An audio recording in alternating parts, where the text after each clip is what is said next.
Hey guys, this is a brand new season, the 5th season of Oh shit, I almost had the wrong podcast. The fifth season of Revenge of the Sequel, the podcast just about sequels. We started this podcast so long ago now in the living room of the place where I was staying. We graduated from that to a studio to an actual legit studio. But we thank you so much for listening. If you want to support this podcast for our next 5 years, you can go to patreon.com/DelfinPod, DELFINPOD. It'll help us out. And then, you're going to hear us talk about this movie, Land of the Dead, but you're going to hear us just reminiscing and talking about the podcast being around for so long, some of our favorite guests, when we used to have guests. So people like Robert Rodriguez, Lloyd Kaufman, a lot of really fantastic artists and directors and things like that. But enjoy our anniversary show. But their story didn't end there. How could there have been only one? And he's back in business. Is the worst idea in history of bad ideas. Part 2 is the final chapter in the violent history. This time, it's personal. They're coming to get you, Barbara.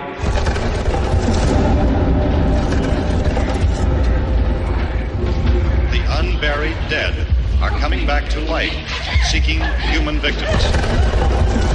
We don't know how many of them there are. Do you think we'll be able to defeat these things? We don't really know.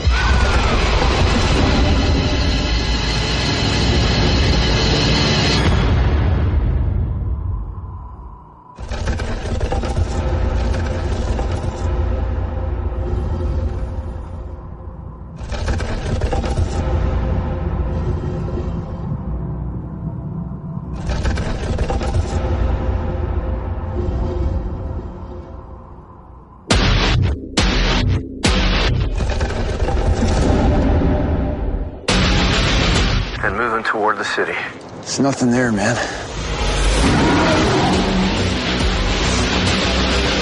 They're communicating. They're thinking.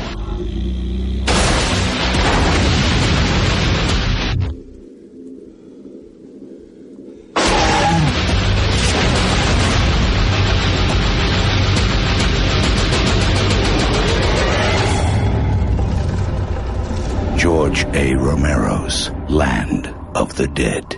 Zombies, man. They creep me out. Oh, this is special. This one's special. Should we do something? This is special. I don't know. We should probably talk about it right now. What can we do to make this special? We can sing Happy Birthday. That's not copy. Are you sure? It's public domain now. That sounds pretty lame for like an actual what specialness. Not if we harmonize. Did I tell you? So we did work out, but this COVID thing fucked it all up. A Kevin Smith interview. But it's not happening. Why would you reveal it on the air? Sorry. That's just terrible. This coronavirus not only took out a toll, to millions of people around the world, but also to our Kevin Smith interview. It's just not working out. You probably shouldn't have led with that. That's kind of... Oh, well. Depression. What did we do last? We didn't. We've only... I don't know if we even celebrate this that often. So, you know what happens is we record these episodes, but we never know when they come out. And so whenever an anniversary happens, other than the Lloyd Kaufman one, it just happens. Well, the Lloyd Kaufman was like different. It was like 100 episodes. That wasn't even an anniversary. We don't do anything for anniversaries. That's totally true. But we're doing some for this one. We're doing one for this one. You guys are listening. Yeah, this is special because we actually know when it releases. We're going to fully control this. You literally said we didn't. Yeah. Welcome to Revenge of the Sequel. It's been 5 years, baby. It's a podcast we're going to release this 5 years from now. 2025. This movie came out this podcast premiered April 1st, 2015. And this episode's coming out April 1st, 2020. And boy, howdy, do we have a movie for you. We're talking about Land of the Dead, which has a lot of significance. And this is why it was chosen. Yeah. But before that, let's introduce you. My name's Emmanuel. Hey, what it is. I'm John. I'm just kidding. I introduced him also. I'm Andrew. Hey, it's the actual John. Wow, the real John. Slim Shady. This is not like an RJ. This is an Us scenario where there's him John and then Kim John. Untethered John. Shit. Who talks weirder than It's not you. untethered, it's just tethered. Tethered. Well, they're untethered by the end. Spoiler alert. TJ. Us, the true Us. But yeah, so this podcast, I think this was the first podcast of Delphin Pod. Yeah. This is, Yeah. Oh, let's do it. Andrew's going to do a sexy Marilyn No, I'm Monroe not. happy birthday. I'm not doing it. Do it. No, we're done now. Happy This is the end of the episode. birthday Goodbye. to you. Happy birthday, Mr. President. You're talking to Donald Trump. Yeah, oh, sorry, not you. Yeah, so the first podcast came out 5 years ago. What was 5 it? fucking years ago. What was even that? It was Day of the Dead. We were all younglings. Yeah. Whippersnappers. We had no idea what this podcast was even called. I think you called it Part 2. Yeah, it was a weird name. Boogaloo. Yeah. We recorded this using, I think, a computer or drum mics that I had borrowed from a friend. Right. In the living room of a home that I was living in. You were drinking wine. No. See, let's go back even before that. Let's in a home. We probably even did this is like some actual like BTS shit that you're getting here. Oh, the BTS. the K-pop group. I love you. Nice. John loves BTS. Son of a fuck. Remember, our prototype episode was actually like us just drinking wine and watching Jaws 2. And we some of them never got released. We have lost episodes that are forever lost. It's That's totally true. And they probably weren't good. Well, they were probably really No, bad I think because the culture has I changed. thought some of them were pretty what good. you could and couldn't say back Spectre. then.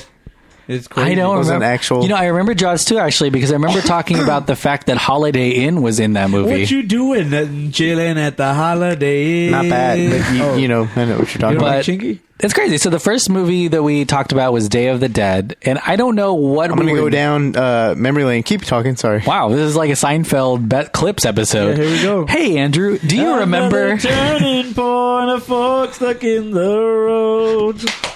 Oh, no, Friends. I'll be. But yeah, it's been fun.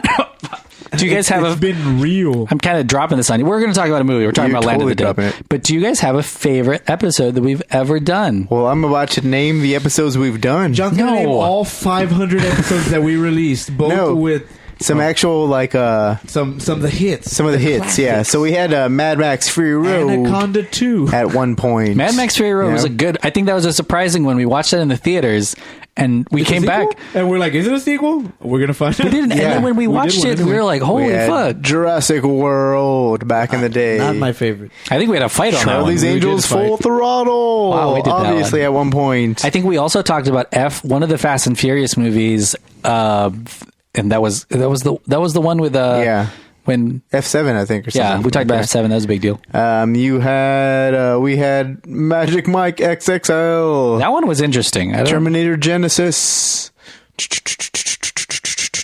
I'm trying to do just like an echo. oh, okay.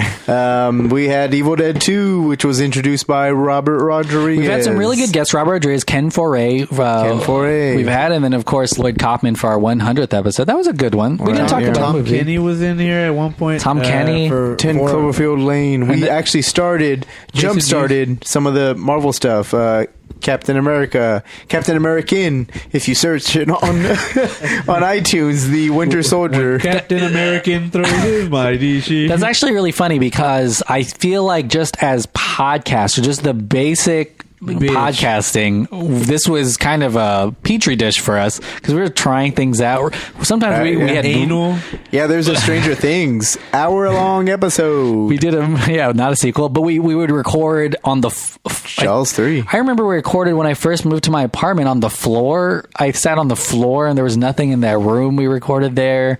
We recorded around a little recorder before we had microphones and shit. Yeah. And then we have a studio which was shut down because of COVID.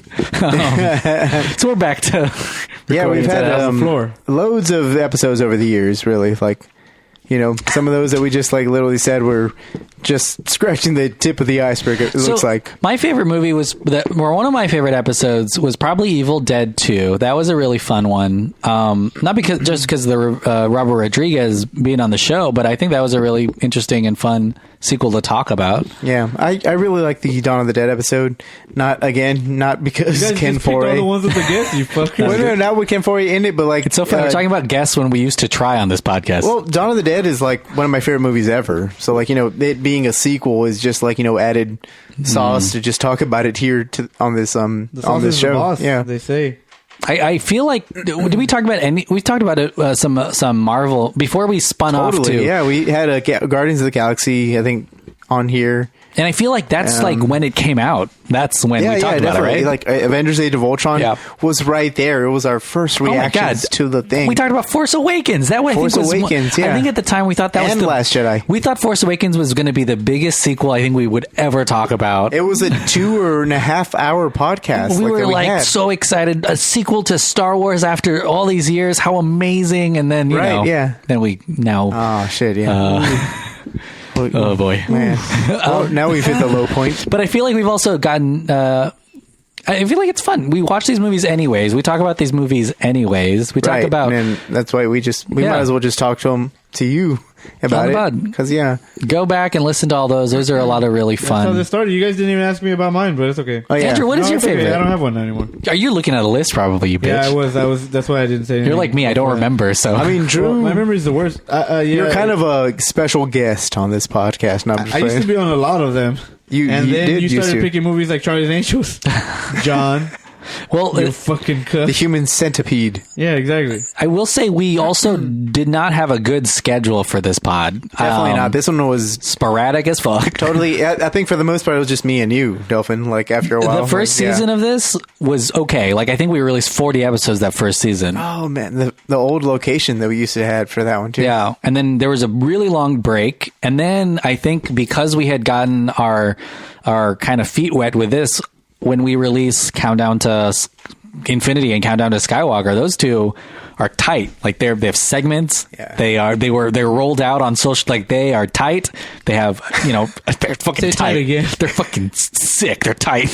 Like a toiger. But this, because of our experience with Revenge of the Sequel and knowing how much fun we have, Andrew, permanent guests on those pods, and also super successful pods, and those wouldn't be successful without this. And a lot of and what's really fun is of the thousands of subscribers from the Marvel pod, whenever we go on a break, they tend to go to Revenge of the Sequel and like, what else do these guys have? And then there's a lot of content too. They promptly unsubscribe after, but I'm just kidding. After to listen to one they're like, when is the game? When does the fun happen? Yeah. These guys are taking it too serious. So what was your favorite stuff, Drew? I think from the past years? I think I had a couple of favorites. Like I think we might have done a Back to the Future episode with Tokyo. Yeah. And Trainspotting 2 was another one of my favorites. Ooh, that was I just love that movie. Yeah. And so I think talking about it was really cool. I cried during the movie. It was very very real, very relevant, especially for people of our age where like we're getting there and you're like, oh man, like that's where some crazy. of our friends have OD'd. Yeah. Oh Jesus Christ. I've seen this.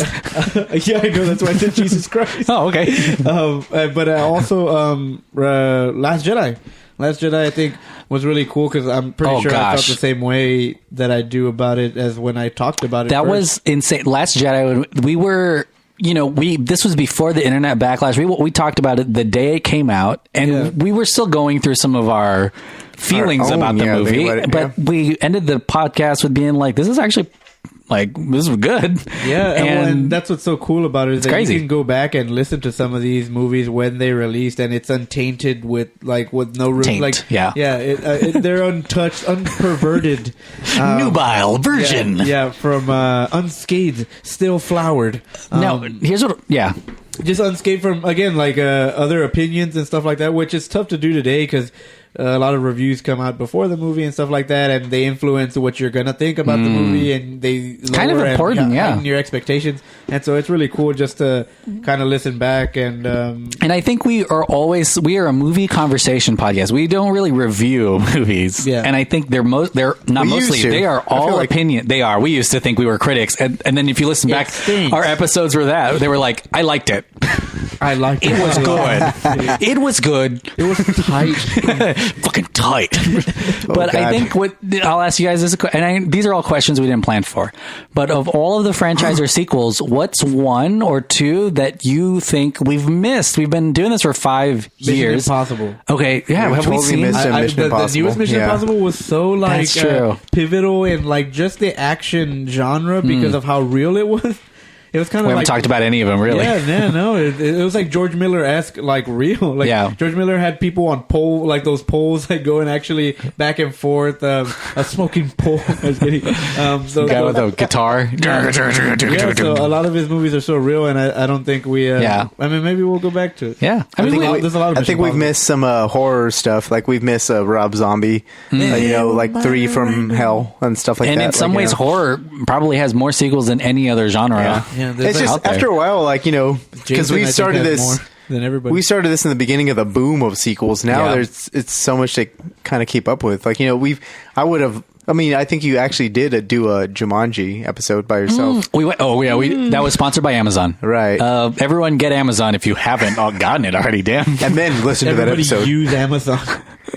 That was it. I think we went to a screening of it, and one of the things. So we went to a screening of it, sponsored by Amazon. We watched it like a month before it came out, but the stipulation was we had to talk about it. So me and Sophia recorded a quick ep. He was like, "Oh man, That's awesome! We want to watch Yeah, this and movie." even like the guests over the years, like who want to keep coming back for future episodes, apparently because like we didn't bore them to tears. It's Yeah. really awesome. Like we have you just mentioned Sophia, who's like a regular guest. She's basically an in-house guest. Like whenever we needed one back then and now still, like if we needed someone, we were like, hey, Sophia, get she's in on always this. welcome. Like we would have No, had but her she's more of a No. it's kind of like in a talk show when you push the guest and they're like, oh, our guest canceled, who's in town? It's that kind of thing. I couldn't wait for her to Damn. whip your ass. Yeah, exactly. To get up in your ass. Sorry, Sophie, if good. you're listening to this. Oh, good. To I eat like your ass alive. I'm a BDSM boy. Oh, fuck. I'm not a leather daddy. Is that what they call them? I don't know. I'll Google it. You're like, I want to. So that's I don't know if we. So I feel like we haven't talked about Lord of the Rings. Oh yeah, that's another probably one a too. big I don't one. want to. But You don't want okay. to? It's just. I mean, so well, long. Samwise. Drew's gonna go back to being a guest. I know. I'm out. Yeah, By that I'm one, out, yeah. for sure. Countdown I'd to. rather have 5 episodes on The Irishman. So, Bride of Frankenstein, I was hoping to do in the future, like The original, the OG. the OG The sequel. Rebirth of a Nation. No, I'm just kidding. I've been trying to Fall find of a this. Nation. Yeah. Oh, you know what? I feel yeah, like there you go. we've skipped over a lot of animated sequels Oh, too. definitely, yeah. I feel like we have done some before, but I We feel haven't like done Frozen 2, which is on Disney Plus, and it Frozen 2 is there. It might but come out pretty all soon. of the Pixar ones are generally good. Like they're not. There's not a lot of sequels to Pixar ones unless you count Cars. I'm talking about Toy Story 1, Toy Story 2, 3, 4. 4. I Cars, would totally Cars 2, do. Cars 3, Incredibles 1, Incredibles 2, Monsters U. Did we do a Toy Story? No, we did not. I feel do a like, Toy Story. oh man, we skipped. But I feel like that's a whole genre of movies that we probably Right, yeah. haven't So, looked like, at either. It's just because sequels are just coming out faster than we can. For a while, we handle, thought we yeah. were going to do it weekly, or like we would watch every new We also sequel made- out, and obviously from this show bloomed other shows like Countdown to Infinity and Countdown to Skywalker. Countdown to Game of Thrones. And then in which the new can't go one, now. Countdown to Bond. Countdown to 007. Bond, James Bond. James Bond, Watto. Yeah, so I think there's a lot of, and I think really those other shows are just a manifestation of our love for sequels, because an MCU podcast is basically all sequels. Yeah. And all, the Star Wars also, like, it's very interesting. Yeah. And there's some, we watch good ones, we watch bad ones, of course, but it's been fun all the way around. Yeah, And now it's time to end. I'm just kidding. Yeah, exactly. Well, guys, we'll see you next time. No, just Bye. No, so we're talking about Land of the Dead, and let me tell you why I'm so excited to talk about this movie. Not only did we start with Day of the Dead, so it does feel like we're gearing up towards the end of the podcast. Which is We've weird. also done Dawn of the Dead. We've also done Dawn. These Dead franchises are good. They're all dead. But this movie, when you told me about it, I was like, oh, let's watch it. So I was watching it, and this movie is actually the movie that was playing when I first met my girlfriend, Sophia. Our anniversary day is actually the day this podcast came out, April 1st, and we were watching. I was like, man, this movie's super familiar. Really? This is the movie. And I was like, man, this is crazy. It's super important That on is really crazy. all of different things. What's crazy about me too is that. Oh my God. Well, Let's turn it back around. You were there. I was there. But no, I think George Romero is the reason why I got into movies as a kid, for sure. And so, like, I wouldn't be talking about movies on the daily like I do. I can't, there's not one day that doesn't go by that I don't talk about a movie or that I don't quote a movie or I don't think about a movie. I mean, I'm quarantined. So like I'm just by myself and I'm talking about movies. We're here today. We broke quarantine to record the pod. Oh, yeah, we're actually in Skyping in. We see lasers getting ready to shoot us. I know. In a second. So, my God, it's gotten that bad. George Romero was the very first. He was the original, like the indie filmmaker, and he's the one who was like such an inspiration to so many filmmakers. And me and John watched a special feature on Simon Pegg and Edgar Wright of how excited they were, and they're the reason that Edgar Wright liked your tweet. Yeah, he did like my tweet. I totally tweeted about this movie and because I saw how they're both really serious usually, and you see them in an interview and they don't really budge or they don't really because I'm in interviews I'd imagine get repetitive and you get the same questions and stuff like that, and so you don't really get to see like them geek out about things anymore. Because they're such, one of them's been in a Star Wars and a Star Trek movie, and the other one is directing, groundbreaking blockbusters, original blockbusters that he's writing himself, and so it's really crazy to see them on their level then, and just starting out and citing that he was one of their inspirations with having Dawn of the Dead and arguably the best zombie movie of all time. It's hard to have a person create a genre. Oh yeah, for sure. And it's not that it's obviously hard, but it's unique and it doesn't happen that often. When he had he copyrighted it, he would have been one of the richest people in the world. You're talking like Resident Evil, Walking Dead, 007. What? Well, because like the family, you can't do anything close to 007 because they own all of it. Oh, I see. But yeah, there are no zombies in it. Sorry, I was like, what? I was trying to think of like Live and Let Die, like the voodoo zombies. Live and Let Die. Do they do voodoo zombies? No time left to die. There's plenty of time left to die for 3 the hours. Afterlife. Okay. But anyway, because it got delayed, so you got plenty of time. And so that's why I think it's crazy to me, and it's super important to me that we do something like this too, because again, he's the reason that I got into movies. After that, I kind of went into Shaun of the Dead, going like, oh my God, like this is what a reference is, like the fact like they're coming to get you, Barbara, that's from Night of the Living Dead, oh my God. And then it just kind of exploded my mind into what movies could be, and how they just take from each other, and you kind of just build on the last generation or the generations that have come before you to kind of improve the medium and stuff like that. So to me, again, it all started with George Romero. I remember hearing about rumors about this movie that I couldn't watch, and it was in black and white as a kid, and coming out of my we went to go stay with my cousins in Dallas. And I had to go to the restroom. I do remember that. Yeah. And I got out, and my parents and my uncle and my aunt were all watching Night of the Living Dead on TV. Yeah. And I kind of like stood in like the threshold of the door where they couldn't see me. And I saw it for like 5-6 minutes, and I went back to the room being like, we have to watch this movie. Like, this is crazy. And then, of course, Dawn of the Dead just blew it wide the fuck open, because, Night of the Living Dead's terrifying, but you can't see blood. And you can't see the gut, like it's all in black and white. So for this one, it's crazy. It's kind of interesting too, because I think during our filmmaking "quote unquote" career, it's really how that gets a laugh out of all of us, you fuckers. No, but it's played such an important part. Not only did we try to create a lot of movies with nothing, but we also made a zombie movie. I don't remember this. Yeah. And we created a festival where we had people send in their zombie movies, and hundreds of people went. But we were like, we want to project a movie. We couldn't find a movie, so we picked Night of the Living Dead because it's royalty free. Yeah. Well, and everyone stayed to watch it, and I thought it was insane. They were bummed out whenever the projector burned down. It was over. Hey, I take I don't take any credit. It was the best. It was the best. The projector burned out, and you didn't get to finish yet. People were pissed they didn't get to finish. Yeah. What the fuck? And it's your fault, Dolphin. It was the best. There was no problems at all. It was the best film festival ever. I'm trying to do a Trump impression. I don't do a good Trump impression. I know you're doing the fingers, but this is an audible podcast. But it's important. It's important, I think, even for us, because it's a model that we went after, and not only that, but we paid homage by shooting a zombie short and then playing Night of the Living Dead afterwards. Well, because like people respect people like Quentin Tarantino for sure, but Quentin Tarantino, Reservoir Dogs, like he'd already had like connects in like the everywhere, and so he had 8 but before his first movie got made, he had 8 screenplays that were being shopped around in LA. Yeah, and so George Romero, he had to convince his friends to be in it. Like over the course of weekends, over a year. Can you hold the lights, or can you and that's why they shot in black and white and stuff like that. And the idea, so he also has this really cool thing that he does, and we're going to talk about it in detail with Land of the Dead, but he doesn't just make a creature movie or a monster or a zombie movie,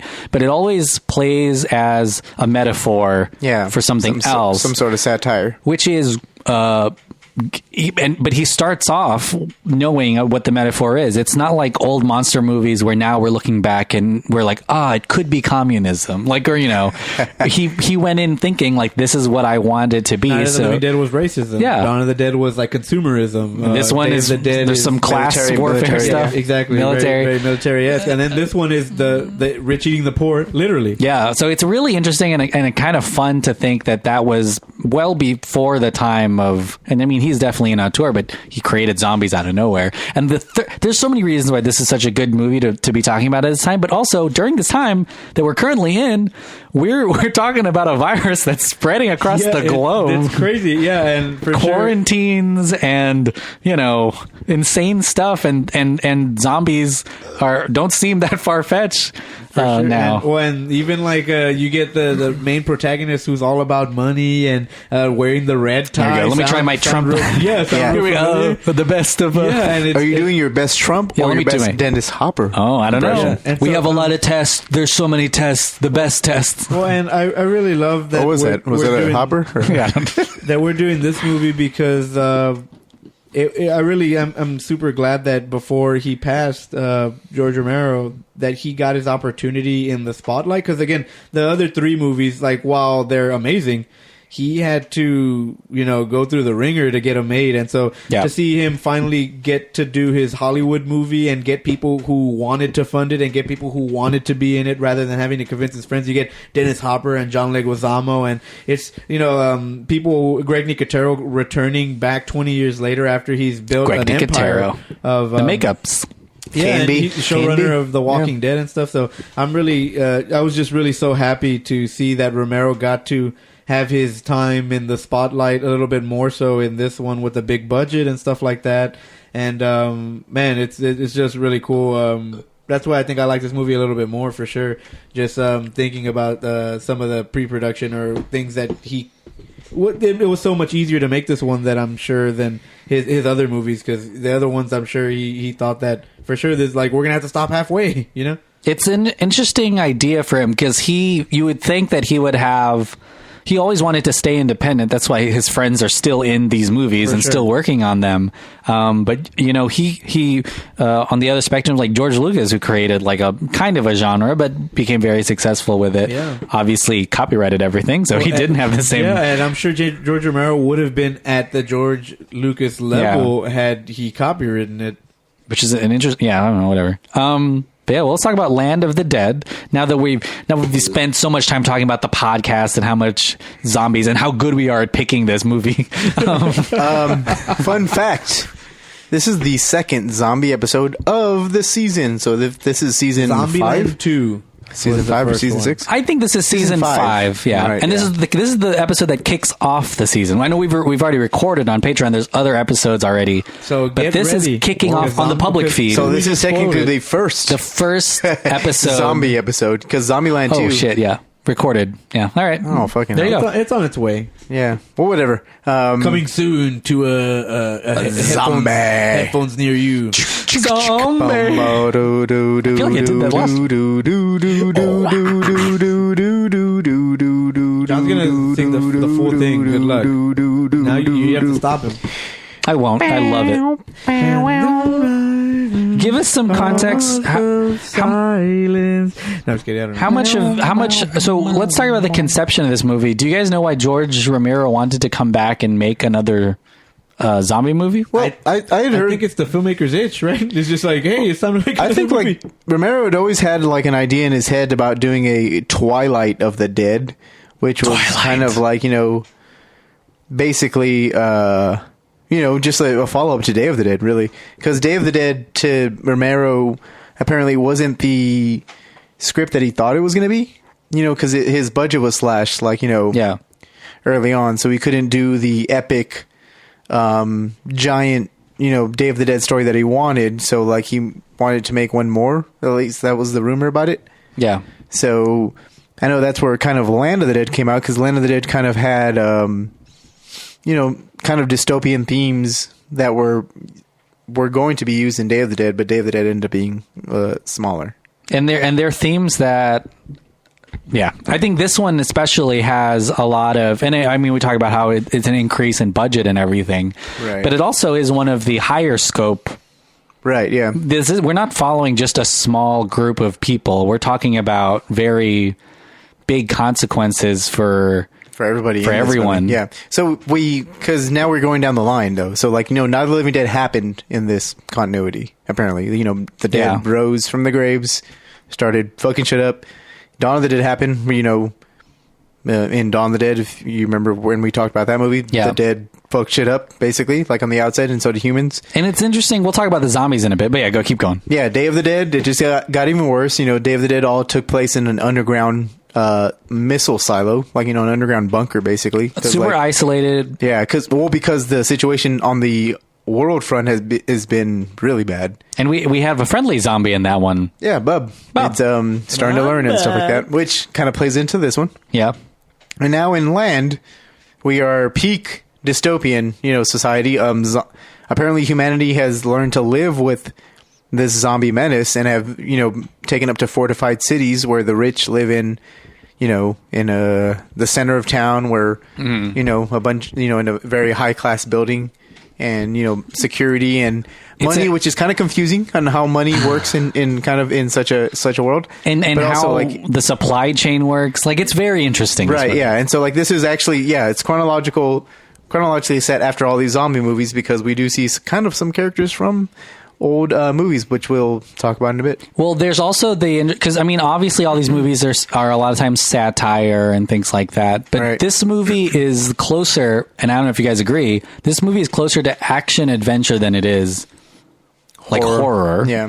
I think except for the horror parts where like there's feasts, because there's loads of zombie feasts. You get I would call them like maybe gags almost, like the you think they're gags? I would call them feasts. Feasts. Okay, yeah, feasts. Well, wait, no, like what are you talking about? Well, I'm talking about like the things that you expect from a zombie movie, which are, I guess what you're saying, like feasts, like people being torn apart. Well, because there's a lot of like lingering shots of like zombies just munching on people. Yeah. Where like, the thighs are like halfway eaten. And there's a guy who reaches down someone's throat and pulls the tongue out. Yeah, there's some people's heads being taken off, some people stepping on heads. There's like an arm that's ripped apart, the shadow of a hand that's torn like a apart. Romero trope. Like, he doesn't cut away from the gore. He lingers to show you. And so you get the things that you expect from a zombie movie. Right. But there isn't as much, I think, suspenseful, I guess, moments with zombies as there are in the other ones. Part of that is because the scope of this movie is much bigger. Right. And you're almost going in expecting such stuff. And they're used to zombies in this world too. Like they've built there's a bridge, there's a way to go bypass them underground.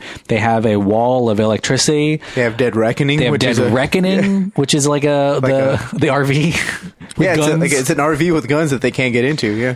In this highly technological established place. But yeah, I guess we should talk about what you guys thought of the movie before we dive in too deep. But what did you guys think of Land of the Dead? I saw Land of the Dead in a dollar movie setting. 2005 is when it came out, right? Yeah, I actually saw it back in 2005. We saw it at a dollar movie setting. I was not old enough to get into an R-rated movie. For me also. So we saw it with my older sister. Yeah, my little brother and my little sister were present too. Andrea was there too? Yeah. Oh shit. And so this movie's rated R. Yeah, it is. Yeah. We went with. So we saw it like we saw it with an over 18-year-old person at a. Oh, that is a weird way to say that. It was our older sister. Yeah. We went with a much older. I thought it was awesome. Like, I had actually become a giant Romero fan by then, and so like this movie was. The first impression of this movie was like, this is great, because like it really does, as even for better or worse nowadays, even talking about it, like as seen it a couple of times. Yeah. It does follow the storyline from Day of the Dead, and it kind of honors what Romero had in store for his own zombie myth, basically. Like he's kind of trying to continue it on from where he started in Night. I just looked up 2005 in movies. We actually talked about a movie in this. I don't know for what podcast, but Fantastic Four came out this year. That was for the Marvel one. Okay, Revenge of the Sith came out. That was a really interesting year. For the Star Wars one. Like you have movies from George Lucas, Peter Jackson's King War of the Kong Worlds came out, Spielberg's War of the Worlds. So a lot of those. That's the best apocalyptic movie of that year. Yeah, a lot of those, and we talk about Romero. Like a lot of these prolific filmmakers had movies come out this year. It's kind of crazy. Yeah. But yeah, Andrew, what did you think of Land of the Dead?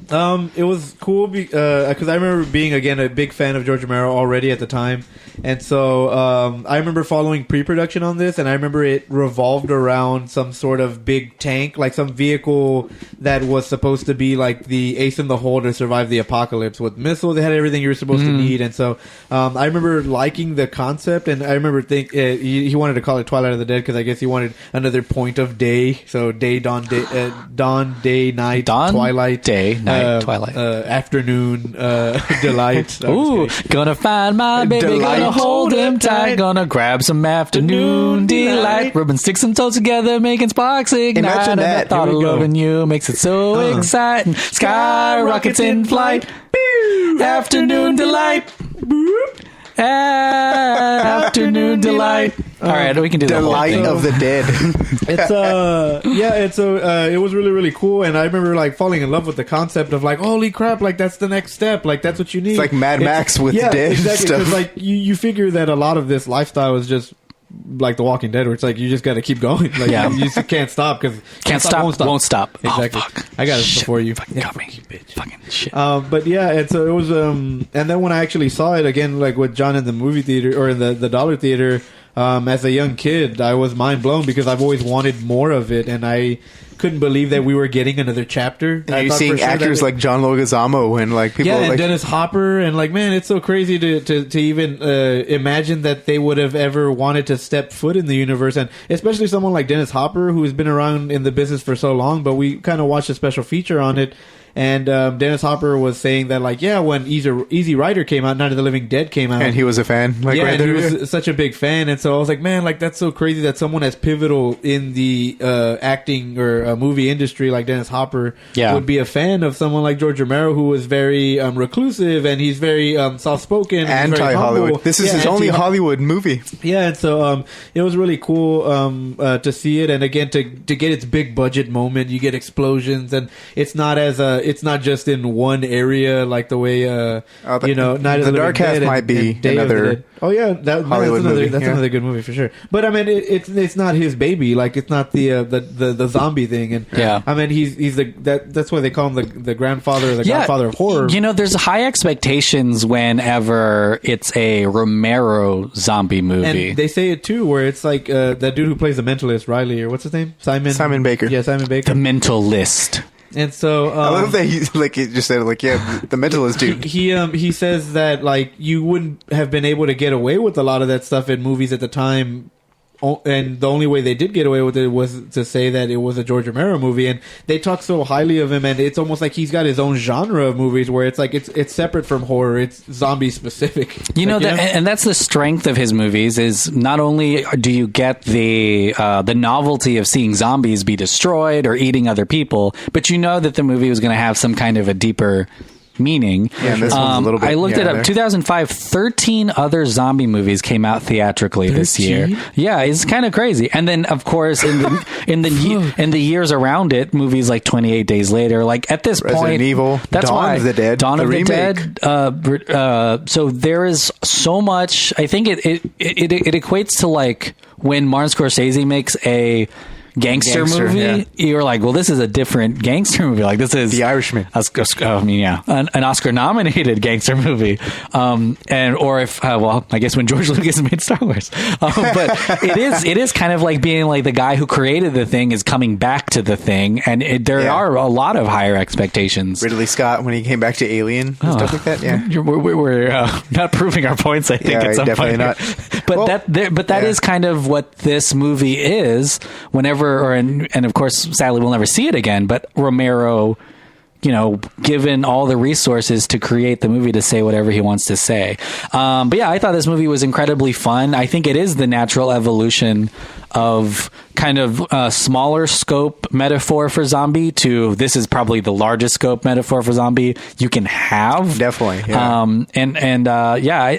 I think it was incredibly fun. I like the world that he builds because this is probably the most world buildery.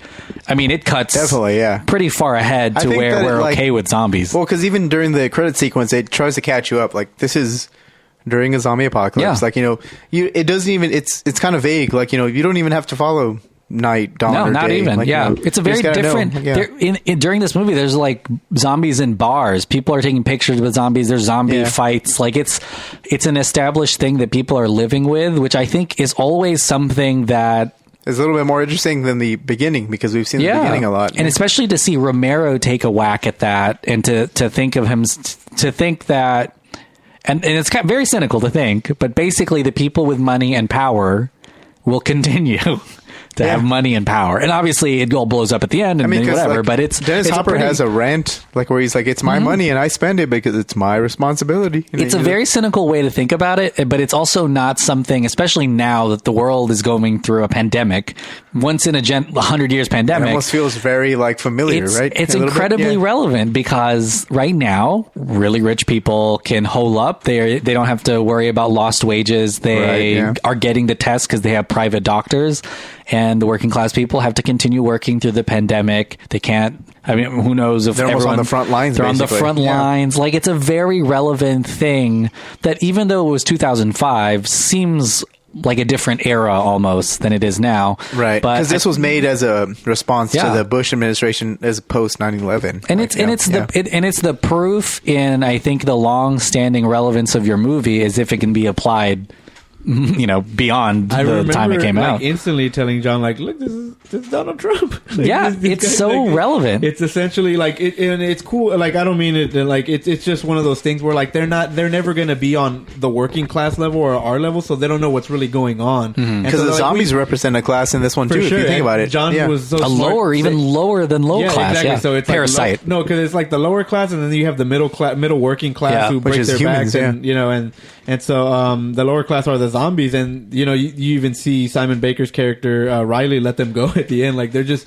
looking for that bread. They're just trying to get that bread, get that bag, which baby. happens to be flesh. Yeah, exactly. It's really. Let's talk about the zombies a little bit. This is also an evolution in zombies because we saw Bob who liked music. His name is Bub. Wait, Bob? Bub. In the old, I'm talking about the old ones. Yeah, Bub. That's Bub. B-U-B. Okay, Bub likes music, and now we have what's the name of the new lead zombie in this one? Big Daddy, who likes guns, like and learns that we can walk through water. And Dylan and Cole Sprouse, apparently he's not just saying. I was like, okay, but what? It's an interesting evolution too, and and this is also what's exciting about Romero returning is it's kind of like when people get upset about the Star Wars prequels. Well, George Lucas made it; it's canon. Like he's the guy that made it. Yeah. Romero made the zombie genre. Totally Whatever he does, guys, this is like. And so not that it's a big deal, but I could have seen it going over the top and every zombie doing that. But I'm glad it was only one because John was like, "Yeah, but there's that one that knows how to use the gun." I was like, "Yeah, but that's all it does." Like that's all it does, though. And it also number 9 at one point. Remember, Big Daddy showed everyone how to do their own thing. And if I'm not mistaken, in some of the older ones they shoot guns by accident. Bub does. Bub does. Yeah, Bub shoots a gun. Oh yeah, but like they know. Yeah, well, they know what's happening. That's kind of the only way that you could have evolved the zombie in this way. I mean, you could have done like the Zombieland 2 thing, which we'll talk about later in the season. Oh yeah. But I thought you meant tonight. I was like, no. Like if you played any zombie video game where it's like a Left 4 Dead one, like one spits out bile a whaler. Yeah, exactly. Like one of those bloated ones. Yeah, exactly. One of those bigger ones, and so you get stylistic with the zombies for sure.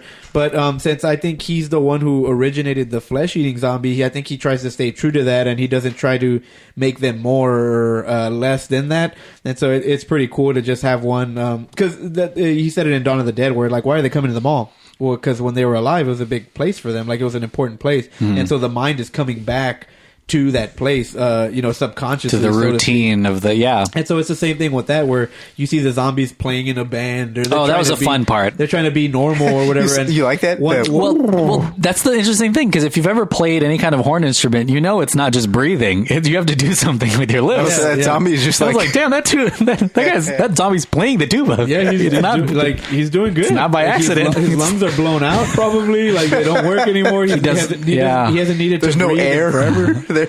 And the tambourine, there's a very visual, this is a gag. This got to be a gag. The zombie, right? The zombie tambourine. puts down the tambourine and picks up the wrench. The wrench. Yeah, and so it's really cool to see that progression. And again, I'm glad it wasn't over the top. Like, they all started to talk. Yeah. Brains. No, thank you. I don't need that. This is also a very contained movie, and I mean temporally, because we were watching, which is the one in the mall? Dawn of the Dead. How dare you? Dawn of the Dead temporally takes months. Like, it's, someone gets pregnant. Like, it's a whole long period, and I feel like this one happens 2 days, like 2 nights basically, and it's really one day, it 2 nights. Called 2 Nights of the Living Dead. And I think that's also something new for. Well, no, Night of the Living Dead is pretty, but it's something that's very interesting to think about. This is the last night of this utopia. That's where this movie is set. Yeah, and it's very secluded, and they have borders and gates. Kind of like a Western, too, because the main character just wants to get out of town, baby. When 20th Century Fox wanted this script, they wanted Romero to call it Night of the Living Dead, Dead Reckoning. Wow. That would have been interesting, because it does happen mostly at night, this one. There's not a lot of day shots in this movie. Literally the whole movie. Of the Dead, right? It's kind of, again, it's kind of like, it's really cool, because it is in between Night of the Living Dead, which happens in one night, and then this one, which is like in 2 nights, and then you have Day of the Dead, which happens in like a couple days, and then it ends on a day. It's like weeks. Fucking You get to see kind of a little bit of different time periods and stuff, which I do appreciate. Greg Nicotero being on this, because he grew kind of with the genre, and not to. He was in Day. Well, and he learned in Dawn with under the wing of Tom Savini, and then he did Day. And then he kind of he even acted in Day also, which was cool. But obviously he's the showrunner for The Walking Dead and stuff like that. But he really tried to hone in on what the time span would have done to the zombies, and so how decrepit they are, how slow they move. The bones are more brittle, and the flesh is falling off and stuff. So it's an interesting thing. Now that you brought it up, is you would wonder, once there's less and less people and more zombies, if their hunger is insatiable. They're always hungry, but at some point, are they like, I gotta eat, or like I gotta die. I think they say that too. More, like they turn into skeletons, right? Well, some of them are like the way they're all thin. Like some of the creepier ones are very skeleton-y. Well, and it's super cool. Again, like just the details where it's like the older zombies have the white glossy eyes, but the new zombies have the red ones. And in we talked about Dawn of the Dead. Everyone's clothes are perfectly fine still, because not much has happened. Because it just happened, yeah. So it's really interesting. Yeah, can you run down the list of the cast, and we can, I guess, talk about. Not every single person. Who is zombie number 47? I'm just kidding. But and then we can talk about who they are. Zombie number 47 is actually Tom Savini from Dawn of the Dead. Oh, there he is, baby. Blade. Actually, we got Simon Baker as Riley Denbo. The Mentalist. We got John Leguizamo as Cholo. Very racist, a little bit racist, which they do throw a racist remark at him. But George Romero really wanted to make sure that he said that was part of the Bush. He was pretty hot. He was pretty muscular in this movie. Dennis Hopper as Paul Kaufman. Legend, the Easy Rider, rest in peace. Asia Argento as Slack. Which is Dario Argento's daughter. Wow. And so he helped produce Dawn of the Dead. And he helped it make it happen. Yeah, Robert Joy as Charlie Hook. Yeah. Robert Joy is a good B movie exploitation look actor. At me, you can tell it was bad. Eugene Clark as Big Daddy. Yes, Big Daddy. And you have a bunch of other zombies. The Tony Napo as Foxy. Jennifer Baxter as Number 9. Boyd Banks as Butcher Zombie. What about Pillsbury? Boyd Banks as Butcher Zombie was actually really cool, because Boyd Banks has been in the remake of Dawn of the Dead too. It's very true. He's the one that carries the meat cleaver. Yeah. He has a cool sequence where he chops off the hand of the grenade, and the guy falls on the grenade and blows up. And he also chops, I think, like a fence late in this movie too. It's a wood fence. Yeah, I don't think you could chop a metal fence. You do have Simon Pegg and Edgar Wright as a photo booth zombies. Nice. Which were awesome. A cameo in itself. Yeah. You have Greg Nicotero as Bridge Keeper Zombie, and last but not least, you have Tom Savini as Blades, the machete zombie, reprising his role from Dawn of the Dead. Which is cool because you would have thought that zombie would have got taken out. Did you see that part? Did you catch that part, Duffin? Which part? When you see Blade, Tom Savini from Dawn of the Dead, the biker, the one with I remember. He was from Dawn of the Dead. And he comes out and he actually kills people. Like exactly the same guy.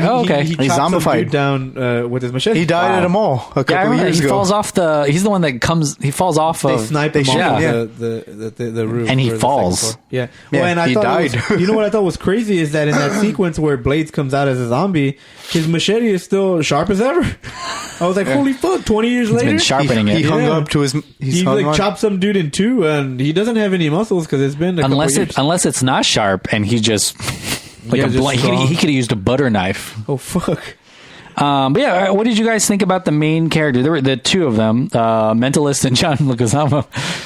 I don't know. How many main characters do you think there are? There's a lot of them. Okay. And so John Leguizamo's character is interesting because it's almost a metaphor for, I guess, economic mobility. Basically, he wants to be in Fiddler's Green. It's almost like, it's a commentary on, like, you can have the American dream if you're selected to have it. Yeah, hey, if you're born the right color, then you even if he has money. He has money. He has He's got the same amount of money. Yeah, he saved amount, and he's been doing favors for them, and he's been really trustworthy, and he's done it all right for them. Yeah. And it's still not good enough because he's a specific color. I really like this scene where John Leguizamo goes to the neighbor of Dennis Hopper and he had hung himself. Is that correct? Yeah. And which is crazy because, again, it's kind of like the movie star thing where, like, you think that they would have it all and you're like, man, like, we're the working class and we don't even do that type of thing and stuff like that, which you don't know what the demons are. But it's crazy because, again, it's like it's supposed to be like you have everything. Yeah. And you're the one who kind of offed yourself. And which is crazy. And you already brought it up a little bit. What did you think about this idea of money and wealth? Because there's people who have money. And then also not only people would have money, but they're eating at restaurants in this indoor mall. It's very much, I don't know if that's an ironic thing. I feel think like it's life trying to move on past. But do you think Romero was doing that on purpose? Like, Romero was like telling you he was putting the money in your face to make you seem like, what's money doing in this thing? Like, why does it still have value? There's why not are people... a federal government, so what the fuck? Like, is this just to keep you sane? I think it's also because people, like, they always preoccupy themselves with the wrong thing during a time of crisis. And he's really showing you on how easy it can go to shit. Yeah. And I mean, they've been in this environment for how many years? And they should have been prepared. They should have fortified the fence. They should have done all this stuff. And that's all you have time for is to think about these things that could happen. Yeah. And they're not prepared for it. So I think it's just meant to show that, people are preoccupied with the wrong thing. They're in a bubble. It can go to shit. They're in a bubble. Like it's complacent. The bubble burst literally once the zombies come through the glass. It's an interesting thing, but I also think like it's not mistaken that it is a mall, like an indoor mall. Like it almost feels like a continuation of Dawn. It's because it is. Yeah, which it is, but like a continuation of like, hey, that little society that they were able to build in that small mall, this is like a much bigger version of a society that continues. Yeah. And if it mirrors American society, it's pretty fucked up. Well, and that's what's crazy is I feel like if they all would have worked together and would have been all equal, I feel like it would have been fine. Everyone would have been okay. And this is something that's also similar in not just in theme but in plot to a lot of what's going on in Walking Dead. There are always utopias. You know what I'm saying? Like there's always a constant safe place, quote unquote. Yeah, exactly. Sanctuary. Where the humans are scarier than the zombies. Yeah, and I think that might have been, I don't know, to a fault, that might have been Romero's fault. Yeah. Because Romero was the one who kind of placed that in zombie lore where, like, humans are the monsters. Yeah, they're worse. Our human, our instincts are worse. The original Dawn does it in a way where it's not kind of over the top. Like, it's kind of very genuine. You're just kind of, like, taken back by it because it's so surprising. Yeah. I think it's partially because it takes place over a long time. Like, it's not just the zombies who are following a routine, but the humans are as well. Yeah. Like they're searching for routine and stability, which is weird. Yeah, and when they it's don't a zombie accomplice. Yeah, yeah, and they don't find it, and it works on that sense because apparently, like, whenever the bikers come to, it's almost like a liberation for them. They're just kind of like, it's catharsis for them, even though it's a horrible event that happens to them. It like pushes them. You don't do that anymore, like, because everything is kind of. anything zombie-like now ends that way. Does that make any sense? Like, Yeah. even to Romero's own tropes, like, in this one, it kind of does that too. Fucks up, yeah. It's an interesting thing, but I almost feel like his whole he's always talking about the human experience and the habits or the rituals or what humans fall back on, and I guess in times of crisis like COVID-19. Like you do fall, and I don't think we're not in martial law or anything, hopefully at the time this releases, hopefully but we tend to fall back. You find out who you are as people. You're hardworking, you're trying to figure things out, or if you're trying to protect yourself and your little clan by buying a ton of toilet paper or something, in a smaller sense, but in a bigger sense in these huge zombie movies. Let's talk about Dead Reckoning. What did you guys think about the idea that there is like a group that goes out into the wild and comes back with some routine, kind of a very military-esque. Well, and also it makes sense. Like, you're gonna run out all the resources there, which is like another thing where it's like just going through the resources too fast or preoccupying yourself with the wrong one. Well, you don't even know if they pay these people, because Cholo said that he had like 3 or 4 months of payment that Kaufman supposedly owed him, he hasn't owed him yet. Did you guys see the similarities between the security at the apartment and Nazis? Like they're wearing Nazis. Basically everything but the swastika is what all the security and the green, the Fiddler's green is wearing. I was like, that's probably pretty intention. Probably very fascist or something like that. I remember it was not like, he doesn't put things subtly. Yeah. Like, it's very real. Yeah. Do you guys have a specific zombie sequence that you guys really like? Because there's a lot in this movie. There's some pretty interesting ones that I don't think we've ever seen. Zombies in the water I still think that's a pretty powerful thing. Carnival of Souls. Like, he loved the original 1920 or 30s movie, Carnival of Souls. Yeah. And he was trying to John's playing footsie with me. He, wait, I thought you guys still had that up. He's like, wait, who am I playing footsies with? Himself. Yeah, so that's a really cool little homage there. Zombie sequence for me though, for this movie. Oh, but that's mine. Zombie in the water. That was mine. Yeah. Oh, I wasn't gonna choose that one. I don't know. I already know what he's I feel say. like no. I think some of the to me the pass. The scary zombie sequences in this movie are the feasting scenes. So I feel like did you just pick all the feasting scenes? So that's the whole 4 of them. The specific one is terrible. Is like the one in the dark. Damn it! See, I knew he was gonna pick that one, so I was gonna pick that one. But anyway, go when ahead. they're in the city. I'll pick. No, when they're in the warehouse where they hear people it's the eating. ammo run. Yeah, and so they that is awful and horrifying and pure George Romero horror. Yeah, it's basically where they're all they're trying to get ammo and they shine a flashlight on various zombies eating soldiers. Yeah, and it is just completely horrifying. Seth Morris, who is a comedian, is in this, and I was so surprised. He's one of the people who turns into a zombie and stuff. Yeah, keep an eye out for him. He's funny. Andrew, what's your favorite zombie sequence? My favorite zombie sequence would probably go to the when they break into the town and you get to see Blades from Dawn of the Dead and stuff like that. I remember freaking out getting to see that in the movie, and that was back then, a little bit before anybody would put out spoilers or anything like that. So I thought it was really cool to see it genuinely happen. Even all these years, still kind of get chills watching it. And man, Greg Nicotero was just the master. I was telling John, I said some of the feasting scenes and the gore and stuff was timeless because it still looks real to this day, 15 years later. And so there's a lot of that going on when the zombies break in and they start to eat, the poor start to eat the middle class, and they go on and Pac-Man this bitch all the way up to Fiddler's Green and want to eat that shit too. And Pac-Man.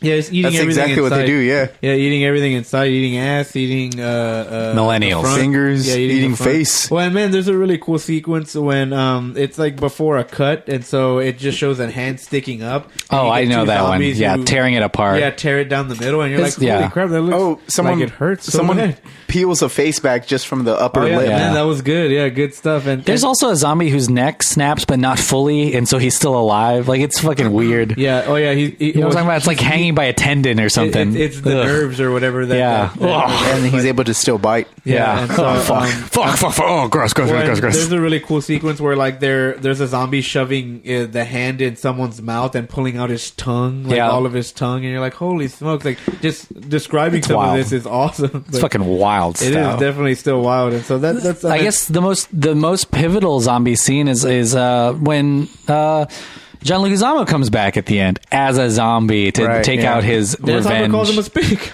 That's true. Yeah, that is like, a very super racist. And I think it was funny because a lot of the racism is like subtle, and so a lot of the I don't know about that. Because they're like, hey, no, you like. There's a long waiting list for the Fiddler's Green, and so they're not flat out telling him like it's because you're. And now he's like, oh well, this is the real reason. For sure. Like you kind of see his true colors right before he dies. And well, that fire like he's set up to die pretty badly. So is the guy who leaves him. Yeah, because he had the keys.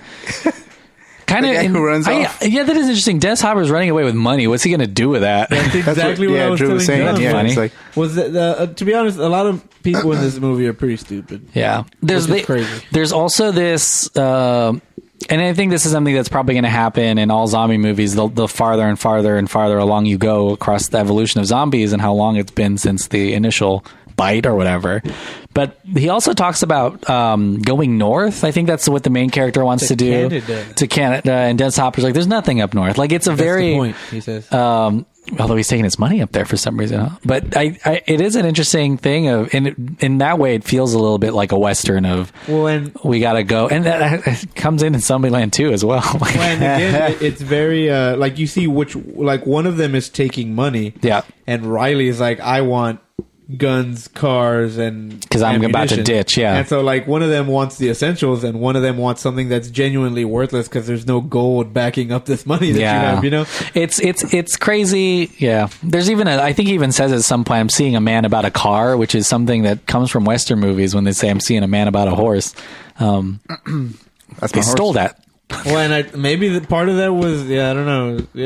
He's a cowboy, like he really is the main guy. And to be honest, that was one of the things that irked me was I don't see a lot of character progression in the main character because at one point he's like, I'm gonna leave and like leave these guys behind, and then he sees the city getting attacked and he's like, wait, I care. Like suddenly, and I was telling John, I was like, did the love interest or like the girl like kind of convince him to switch or like change his point of view? And they're like, no, I think it's because he didn't want them like. He knew that they were safe when he was leaving, and so now that he sees the zombies are attacking him, they're like, "Oh, they're not safe, so maybe we should go back." I'm sure he's like John Wayne in some of his westerns, where he's probably fairly jaded. He's like water tea. He's care fucking now. over it. Yeah. Well, yeah, like I think that's the thing. Like he's jaded, he doesn't care anymore. Because if I'm not mistaken, they allude to the fact that he tried to get into green as well at some point. Green, and he's like, that's why he tells Leguizamo, like, they're not gonna let you in. Like, they don't even let me in. Like, I built Dead Reckoning. They didn't let me in. So I don't know if he's jaded because of the way the town is. I don't know what his well, we do see some of his relationship with Dennis Hopper in it, but I feel like he's over it. He's like he's got senioritis. Well, and he's very like lone wolfish. He's very mental about it. Mentalist. He's very you would say. Lone wolfish, but it's weird because he needs Charlie there every time. Yeah, like to save him. Charlie's a great character. Charlie keeps an eye out on him. But Charlie even says it. He's like, it's like being alone when he's with me. I'm like, oh shit. And so that's what my girlfriend says. And so it's I just thought it was very interesting to see, I guess, like, I'd like to see how everybody got here. Like, yeah. You know? And you almost, and this is, I guess, the good part of group movies is you kind of also want to see what's next for them. Yeah. But that's the whole thing. Like, you want to, because they're now they're on an adventure. Yeah. We're going on an adventure. Yeah. So, I mean, I thought it was a pretty interesting movie on that front. What else? Let's see. What else? This is our 5-year anniversary. We got to have more. Let's see. What else? We're going to find out right now. But yeah, I mean, I don't know what else to talk about. The characters, I think, were really interesting. I get your point. Like, I don't think because sometimes the subplot or the themes are so important, your characters aren't. Sorry, what? I mean, I've just gotten a cramp just trying to take a photo of y'all. That's not a good sign, John. Totally not. Sometimes you get a cramp on the toilet. Oh, okay.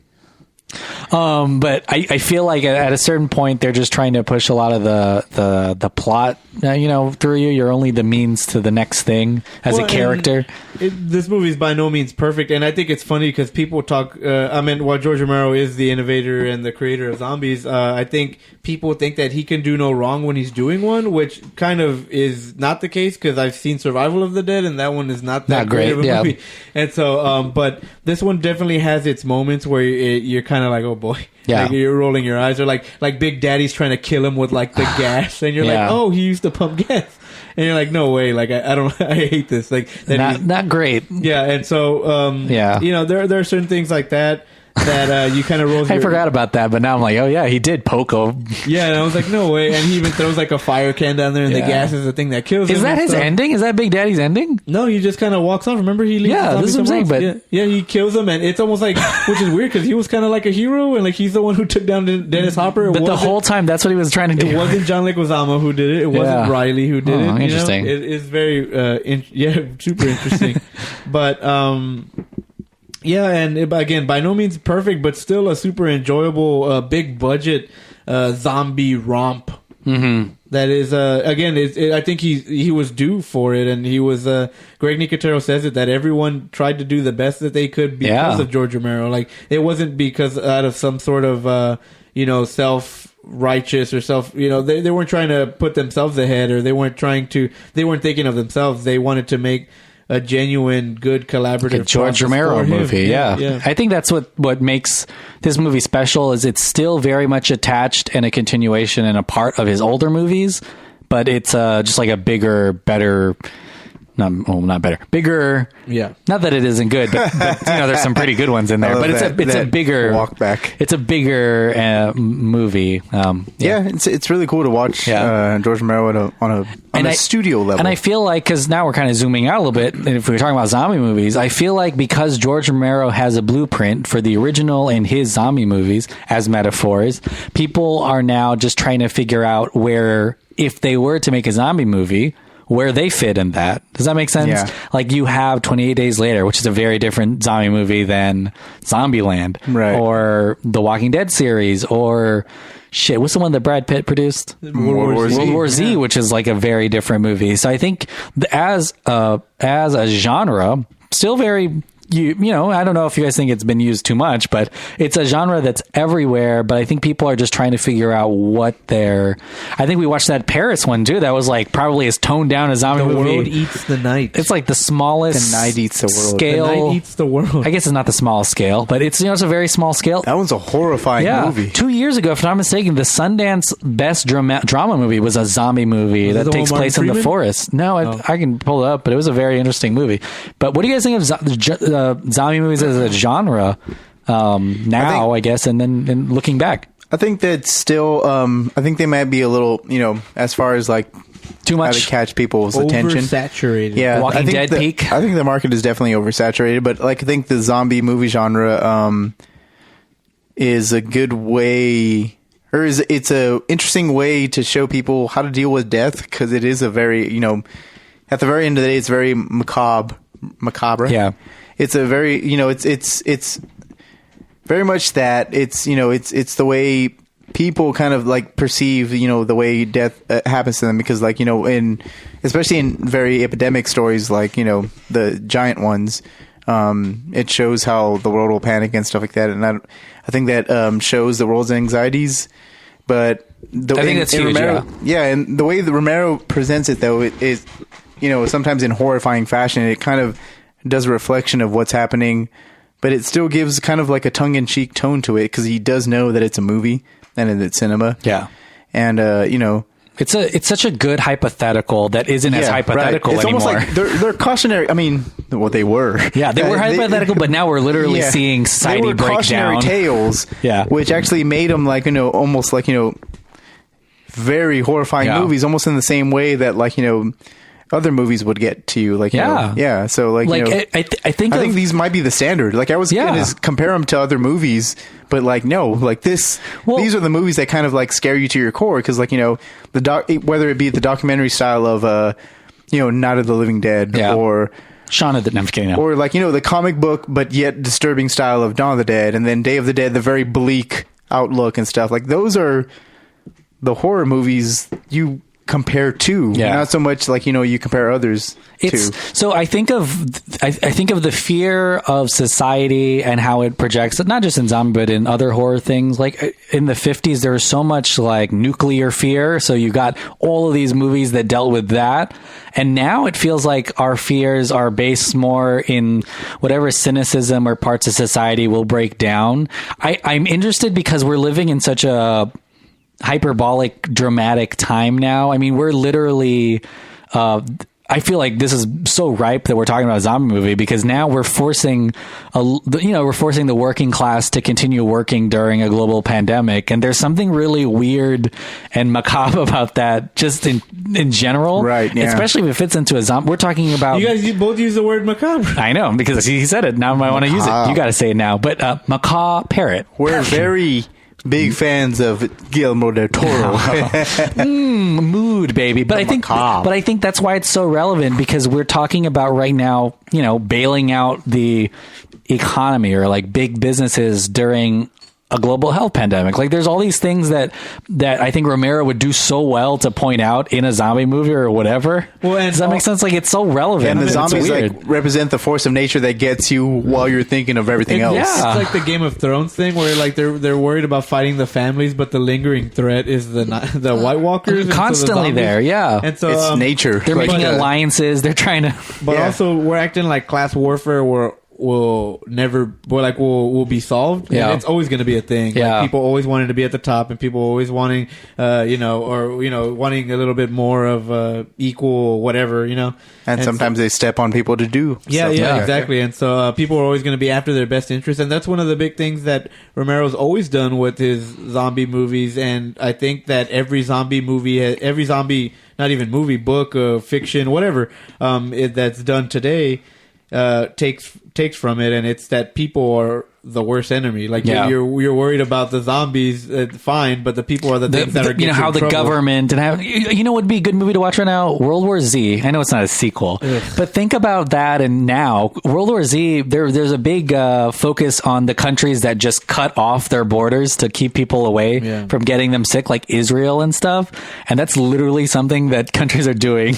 Now the it's kind of weird. Zombies at the Walmart. I'll go a step over each other. There's all this toilet paper. On that, though. The thing that makes Romero a little bit different, though, is that like, if the zombies represent just sheer force of nature, Romero's really good at saying that nature has its day. Yeah, because the only winner in any of these movies are zombies. Yeah, like, you turned into one. Congrats. Well, I mean, because they have 5-minute feasting scenes where like everyone's like being eaten and everyone's screaming and it's like horrifying, but like.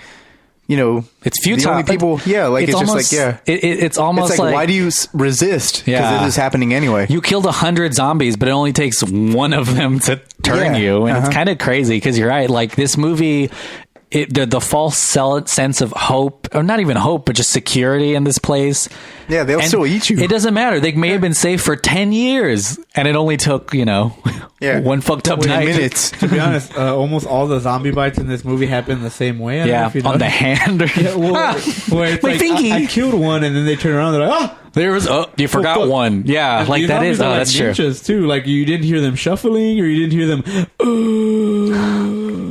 and it almost seems, and I talked about the false safety. I would never sleep. I don't know. It's kind of weird, but it's weird. That's what I mean about like some of the people aren't the brightest. Where like some guys like, don't leave me here too long, and then he puts on headphones. I was like, and a skateboard. I was like, no, the headphones is a big no. Like, you're right. I think he dies by skateboarding backwards. Yeah, it's a really cool scene. Like, watch, like, just like John, they can't see the scene, so I have no. John, I don't know. This is the worst. He's pointing to something that no one could see. Oh, sorry. I don't know. And you're right, because the futility of it all. This happens in every single zombie thing whenever they have a city or a town that they think is safe in. Well, even in Dawn, like all the way down, like the zombies are the ones who eat at the end of the day. It doesn't even fucking matter. That's what we're telling. That's the message of this 5th year anniversary podcast. doesn't matter what you do. I have all the toilet paper. Something's going to eat you. Yeah. Anyways. But yeah, what else? Do you want to wrap it up? Do you have, We can wrap it up, I Yeah, what guess, are your final thoughts on Land of the Dead? We don't have to rank them. I don't want to. I would, actually. I don't want oh, to. you don't Okay. want to? Oh, fuck. Well, I was feel going to. like it's bad. I I like don't how know. he just said that he didn't want to. John was like, we should. I like them all as a No, thing. I like them all. It's I kind of guess weird. so. No, do you? Have you seen the other two? Yeah, we did them. No. Oh, there's another one called There's another Diary two and afterwards. Survival of the Dead. I've seen Diary. Diary of the Dead happens at the Survival? same time as Night of the Living Dead. Yeah. But it's filmed through a perspective of other people. Yeah. It's a And found then footage one. Yeah, Survival. I remember. is I've the seen one the that found sucks. footage one. Survival of the one Dead that is sucks, Zack Snyder is working on. He's working on a sequel to Army his of the Dawn Dead. of the Dead. To too. his Okay. Dawn of the Dead, yeah. Interesting. Anyway, okay, But- cool. We won't rank them, I guess. Yeah. Well, we'll save that for the 6th year. After we Yeah. finish them all. Let's do it after we finish. Because you know, it'd be unfair if we ranked them all and then we have to watch We're the gonna one where, run like, out. oh, this is our last one. We're going That's to run only two. out for our 7th year. well, We're going to do 2 more. COVID 21. I don't know. Land of the Dead, it's kind of aging better than what it did before. Right now, if you look at it without context, it kind of looks like a very cheesy early 2000s zombie, action flick. Yeah. It doesn't compare well to the movies that came out that year. Right, yeah. Which is odd. Exactly, yeah. But that being said, it's really awesome to give George Romero a studio budget and studio power behind it. It's really cool to see him have a cast like Simon Baker and it was John Leguizamo. It may not have made 800 million like Star Wars did, but it was probably his highest grossing Oh, yeah, it movie was totally, ever. yeah. It was number 1 at the box office when it came out. Wow. It was... It got positive reviews. Like it didn't bomb like critically and stuff. So like it was pretty awesome. I liked it. I think this is where he should have stopped. Oh my because God. now knowing where his movies go after this. Yeah. No offense to Mr. Romero, but like I love Diary of the Dead and I love Survival, but like Land is the chronological stopping point. Yeah. Even the way the last shot is, like where it's Dead Reckoning driving down the street, shooting fireworks out. Like that's the end of the story. Like, and this movie more than the other ones kind of leans into, and I talk about Western a lot, but John Leguizamo gets revenge, like everyone. he's a Western character. Like Yeah. he's the man with no name and I type think of like. I think it's influenced a lot by the heroism of the other movies coming out at this time. Does that make sense? Like I feel like that influenced this movie. Like Romero probably was, there was literally a Star Wars movie, which is all about one person, Skywalkers. Like, I think that is also, cause none of his other movies, I think they're very complicated. There's anti-heroes even, right. Yeah. Like and this is a pretty straightforward, this is the good guy. Yeah. And he's always good. It is really weird how we cause I just suggested Land of the Dead out of the blue because of the significance of the brand to the podcast, but it is really weird how relevant the movie so has become. Personally, for us, which is insane. But also currently in the times. Yeah, totally. Like it's because when you watch it, you see some really scary parallels to what's going on. And so we're basically warning you that zombies are next week. Zombies. The thing is, like, it just goes to show you the place of horror in movie fiction or movie pop culture. Yeah, like it cements why it needs to be there. You don't even have to make too far of a stretch. The idea that can there be malls where people eating at restaurants during a pandemic? Right. Yeah, it's happening. Like it's definitely people are being complacent about things. Like who knows? Can people still be podcasting during a pandemic? Maybe. Yes, we're proving it. Andrew, what are your final thoughts on Land of the Dead? Or did you want to do Land Before Time? I'm just kidding. Shit, I was like, what? It's a different movie. Wait a minute. Where's Littlefoot? Yeah, I think it's I think we talked about it very positively. Yeah. And I can see on how this wouldn't be someone's thing if horror movies weren't your thing, or you didn't like zombies, or you thought they were overdone or whatever. But this was at a time when they weren't as overdone, even though you said there was 13 zombie movies that came out this year. Yeah, that 1 year. I think it's more overdone now, 15 years later, for sure, than it's ever been. Yeah. But I think this type of movie is the thing that makes this new stuff feel old. But actually, it reignited my love for all things George Romero again, rewatching it and things like that. It makes me want to go back and watch the originals and stuff like that. And I actually added something to my bucket list after this COVID stuff is over. I want to go visit George Romero's grave. Oh, yeah, cool. In Ontario.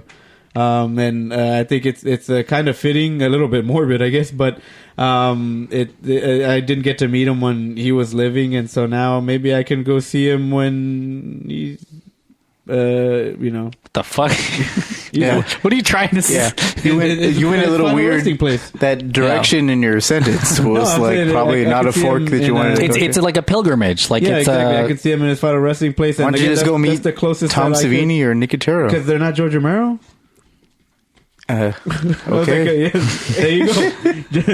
But yeah, and so I still enjoyed it 15 years later, as if I was 15 years younger, sitting in that dollar movie theater. There's something really fun about this movie because it feels so dystopian that it would probably stand the test of time, just like visually and production design wise, compared to the other ones, like Day of the Dead, Dawn of the Dead. They do feel like the time area that they were filmed. The mall, definitely. Yeah, it's really cool. But this one, because it's in this, dystopian place, you're like, oh, this is a very possible, futuristic, faux future thing. So I guess that's something that's you could rank this above the other ones in that respect, right? But yeah, I mean, I love this movie. I think it's incredibly relevant. I think that George Romero understands what zombies are. I know that sounds weird, but what they're... he literally created them. Like, they're a tool for something. And that's, I think, he finds that purpose in this movie. Even though it kind of leans towards, we're talking about heroism and Western. The characters in this movie... in this case, too. Class warfare. Like, the characters, I mean, like, the uber bad guy, Dennis Hopper, as, like, the town sheriff who is corrupt. Like, it's very... what do you call... Fuck. I lost the word. Archetypal. Yeah, it's very archetypal. The characters are very archetypal, but I think that's fine, especially for a movie that has room for plenty of those kinds of characters. And I think it's really fun. And this is a fairly fun movie, probably more fun than the other movies. And it's that's totally true. You guys joke about this, but it's a very tight movie too. It's a quick movie. It's 90 minutes, I think. It's not... It's very tight. It's very tight. It's also like, yeah, you're right. The fun factor is... it hasn't been this fun since Dawn. Yeah, so you're totally right. It's not like what the violence is fun as opposed to because Day of the Dead is a very cynical movie. Mm-hmm. Like we did Day of the Dead as our first episode. Yeah, and if you remember Day of the Dead, like every violent scene is there is kind of like it's not a chore to watch, but you're like, this isn't fun. There's a lot of there's a lot of there's a lot of distrust and tension throughout the movie. Like, they don't trust each other. Cynicism, and then whenever you get down to people dying and actually being ripped apart, you're like, this is awful. This is the worst it could have gone for these characters. It's very... Yeah. And in this movie, there really isn't much... Other than this part where the dead eat the rich. But there isn't much tension amongst the characters, or the ones that the tension is very like melodramatic. It's, you didn't give me my $5 million, I want to kill you. Like, that's the kind of tension instead of like, I don't trust this stranger, but I'm gonna trust him because there's zombies everywhere. Like, it's a very different movie, but it's fun. I liked it a lot. Yeah, it's awesome. Dead Reckoning, I think, is an awesome idea, just as like a stagecoach like Invincible. It's actually really cool. Yeah. So, I actually have no doubt that whenever he was thinking about Dead Reckoning, he probably thought of that. Yeah. Romero said that John Ford was one of his favorite directors. John Ford was a badass. You gotta look. I mean, obviously, John Ford is a badass. I mean, not was. Is obviously problematic things in his background, but oh shit, well, like just the way he portrayed Native Americans and how conservative he and John Wayne were during that time. But good movies and a workhorse director. I think he made like 100. He made so many fucking movies. Workhorse. But yeah, Land of the Dead, really good movie. Exciting, and I think it's fun. And I would say probably the most accessible of his movies. Right, and then you go back from there. Yeah, like because I feel like. I mean, it's a black. The first one, it's a black and it's a black and white, almost like documentary horror movie. So there is some novelty to that, but it's not necessarily one that Dawn of the Dead is horrifying but fun. Yeah, but it's still long, so you have to kind of.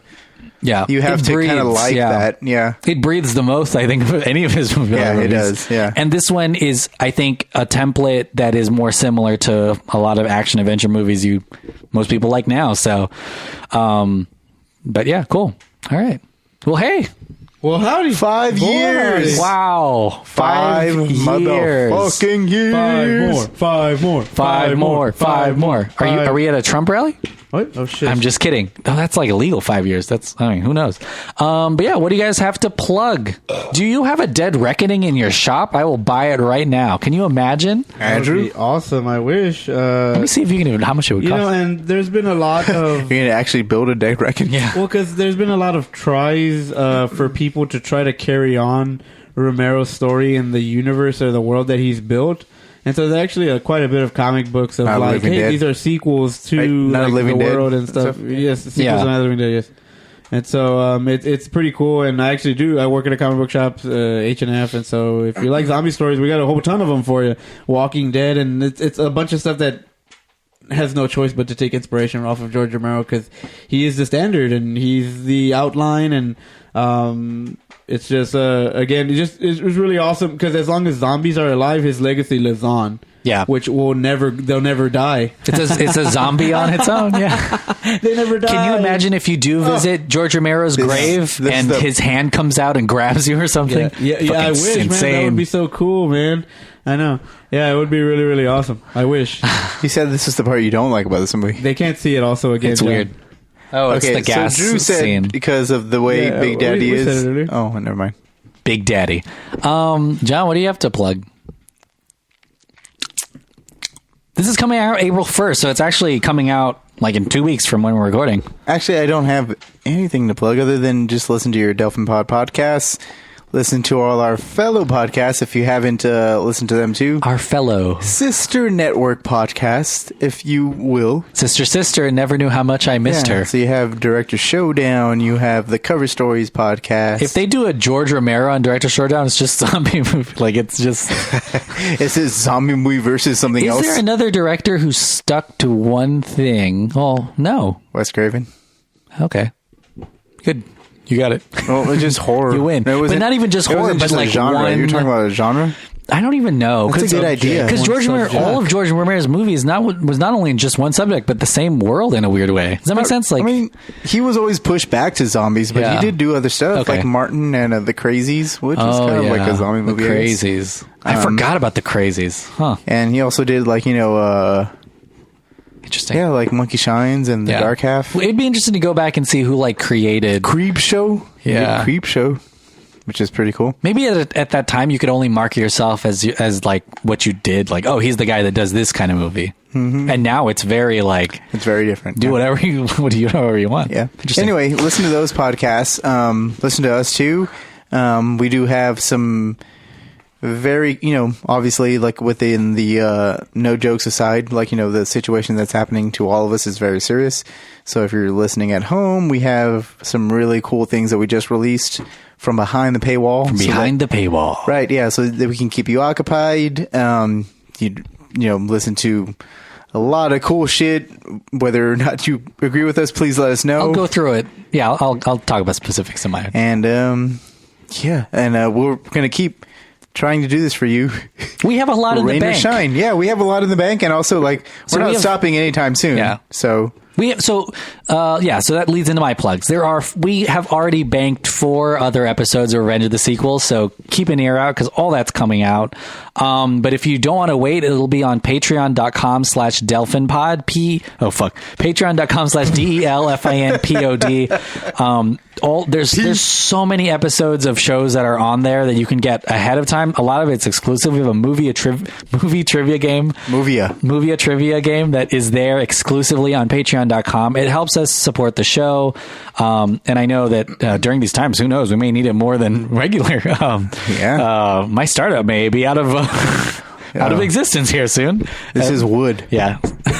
But we know a lot of you are going through some of those similar issues as well. And that's why we release so many of our episodes out from behind the paywall, including all of our Mandalorian Mondays series that's going to come out weekly. Ooh, yeah. That's on Countdown to Skywalker. And then the new season of Countdown to Infinity is out now from behind the paywall. But if you're impatient and want to listen to all of that, go to patreon.com/DelvinPod.